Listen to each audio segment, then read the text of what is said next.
First of all, let me say what a pleasure it is, what an honor it is here to be here this evening at the District 12 PMEA Middle School Choral Festival.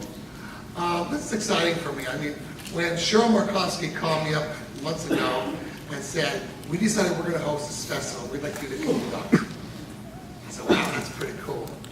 I mean, I've known Cheryl longer than either one of us cares to remember. We've been around, I mean, probably the first time I met Cheryl, I would say probably goes back to the mid-1980s. You know, we used to work together in Boyertown, and of course I had Beth in school. But when she said, well, you want to do this? I said, well, yeah, that's great, I'd love to. Didn't even hesitate. What a great idea.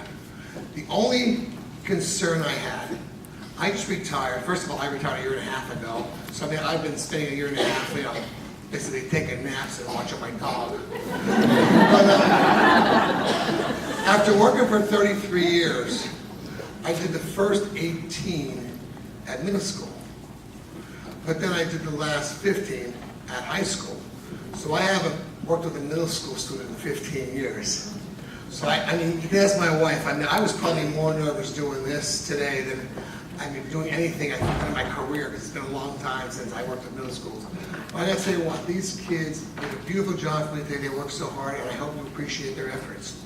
The next thing we're gonna do, when I picked the program, I tried different styles. I went through the spiritual to Keep Your Lamps, you know, through the beautiful Latin, the contemporary Latin of John Levin's Festival Song Juice. The next piece, I always felt that I've seen so many concerts. I've done concerts with pop music, with jazz, with show tunes, but I always felt that, especially a festival like this, deserves to have at least one serious classical piece of music. And I explained this to the students this morning. I said, this was written over 20 years ago by Wolfgang Amadeus Mozart. It was written in the last year of his life, and if you go to any classical list, this is always in one of the top 10 choral songs of all time. And it's just a very, very pretty little piece of little Mozart, the Obbligato Chorus.